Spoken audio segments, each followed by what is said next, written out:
भरत जी का मर्ग के मोह में फंसकर मर्ग योनियों में जन्म लेना। श्री सुखदेव जी कहते हैं, एक बार भरत जी गंडकी में स्नान कर नित्य नैमित्तिक तथा शौच आदि अन्य आवश्यक कृत्यों से निर्वृत्त हो प्रणव का जप करते हुए 3 मुहूर्त तक नदी की धारा के पास बैठे रहे। राजन, इसी समय एक हरिणी प्यास से व्याकुल जल के पीने के लिए अकेली ही उस नदी के तीर पर आई। अभी वह जल पी ही रही थी कि पास ही गरजते हुए सिंह के लोक भयंकर धाड़ सुनाई पड़ी। हरिणी जाति तो स्वभाव से ही डरपोक होती है। वह पहले ही चौकन्नी होकर इधर उधर देखती जाती थी। अब ज्यों ही उसके कान में वह भीषण शब्द पड़ा कि सिंह के डर के मारे उसका कलेजा धड़कने लगा और नेत्र कातर हो गए। प्यास अभी बुझी न थी, किंतु अब तो प्राणों पर आ बनी थी, इसलिए उसने भयवश एकाएक नदी पार करने के लिए छलांग मारी। उसके पेट में गर्भ था, अतः उछलते समय अत्यंत भय के कारण उसका गर्भ अपने स्थान से हटकर योनि द्वार से निकलकर नदी के प्रवाह में गिर गया। वह कृष्ण मर्ग पत्नी अकस्मात गर्भ के गिर जाने से लंबी छलांग मारने तथा सिंह से डरी होने के कारण बहुत पीड़ित हो गई थी। अब अपने झुंड से भी उसका बिछोह हो गया, इसलिए वह किसी गुफा में जा पड़ी और वहीं मर गई। राज ऋषि भरत ने देखा कि बेचारा हरिणी के बच्चा अपने बंधु से बिछुड़कर नदी के प्रवाह में बह रहा है। इससे उन्हें उस पर बड़ी दया आई और वे आत्मी के समान उस मर्तहीन बच्चे को अपने आश्रम ले आए। उस मर्ग छोने के प्रति भरत जी की ममता उत्तरोत्तर बढ़ती ही गई।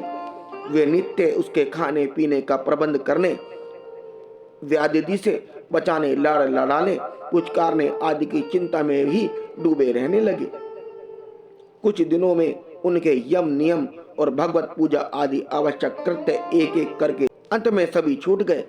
उन्हें ऐसा विचार रहने लगा, अहो कैसे खेद की बात है, इस बेचारे दीन मर्ग छोने को कालचक्र वेग ने अपने झुंड सुहद और बंधुओं से दूर करके मेरी शरण में पहुंचा दिया है।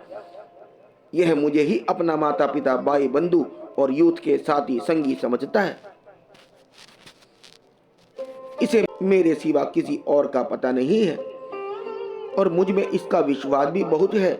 मैं भी शरणागत की उपेक्षा करने में जो दोष है उन्हें जानता हूँ, इसलिए मुझे अब अपने इस आश्रित का सब प्रकार की दोष बुद्धि छोड़कर अच्छी तरह लालन पोषण करना चाहिए और प्यार दुलार करना चाहिए।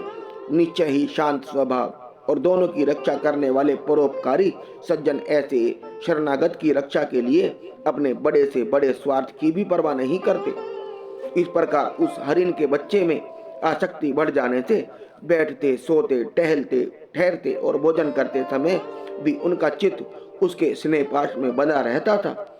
जब उन्हें कुछ पुष्प, समाधि, पत्र और फल मूल आदि लाने होते तो भेड़ियों और कुत्तों के भय से उसे वे साथ लेकर ही वन में जाते। मार्ग में जहां तहां कोमल घास आदि को देखकर मुग्ध भाव से वह हरिण शावक अटक जाता तो वे अत्यंत प्रेम पूर्ण हृदय से दयावश उसे अपने कंधे पर चढ़ा लेते। इसी प्रकार कभी गोद में लेकर और कभी छाती से लगाकर उसका दुलार करने लगते। नित्य नैमित्तिक कर्मों के करते समय भी राजराजेश्वर भरत बीच बीच में उठकर उस मर्ग बालक को देखते और जब उस पर उनकी दृष्टि पड़ती तभी उनके चित्त को शांति मिलती। उस समय उसके लिए मंगल कामना करते हुए वे कहने लगते, बेटा तेरा सर्वत्र कल्याण हो।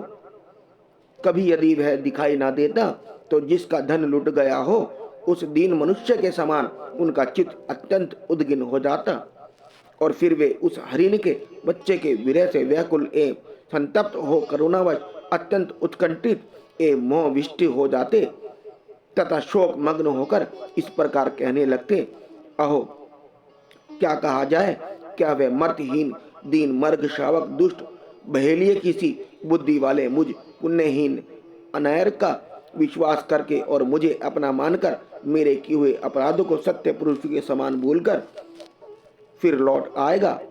क्या मैं उसे फिर इस आश्रम के उपवन में भगवान की कृपा से सुरक्षित रहकर निर्विघ्न हरी हरी डूब चबाते देखूंगा?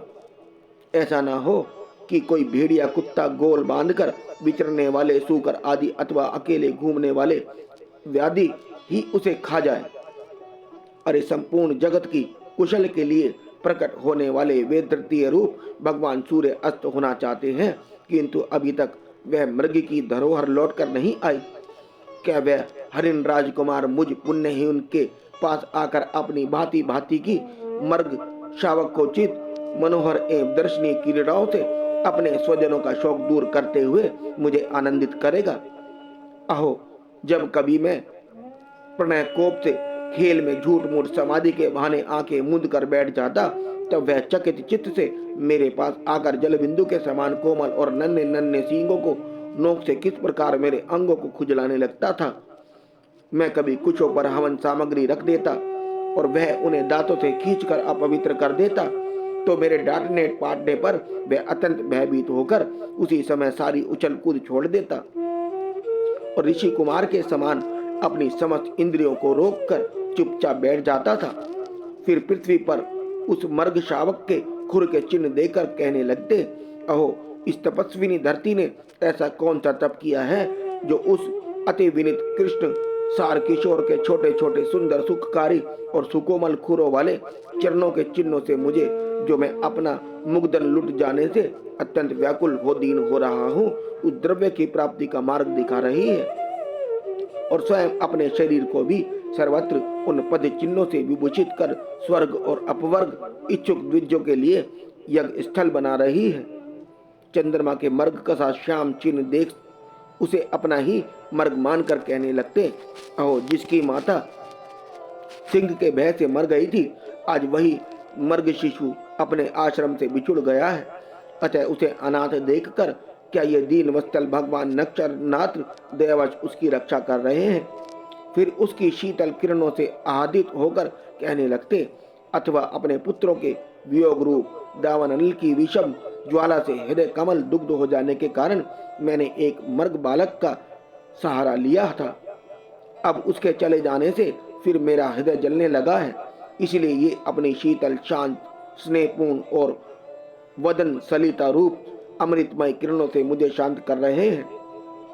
राजन, इस प्रकार जिनका पूरा होना स्वरता असंभव था, उन विविध मनोरथ से भरत का चित्त व्याकुल रहने लगा।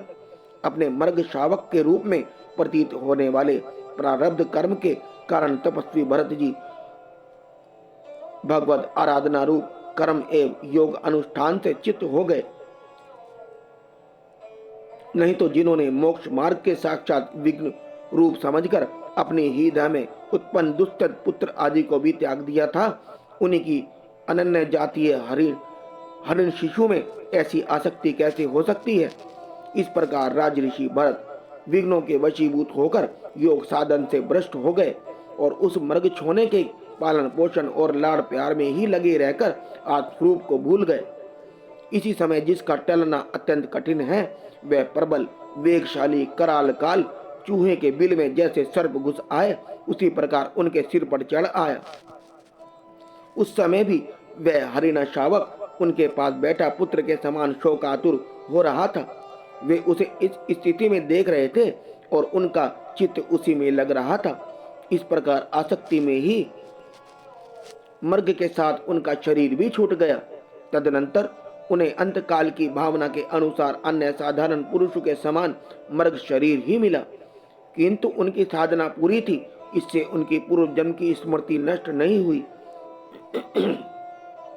उस योनि में भी पूर्व जन्म की भगवत आराधना के प्रभाव से अपने मर्ग रूप होने के कारण जानकर वे अत्यंत पश्चाताप करते हुए कहने लगे, अहो, बड़े खेद की बात है, मैं संयमशील महाअनुभवों के मार्ग से पतित हो गया। मैंने तो धैर्य पूर्वक सब प्रकार की आसक्ति छोड़कर एकांत और पवित्र वन का आश्रय लिया था।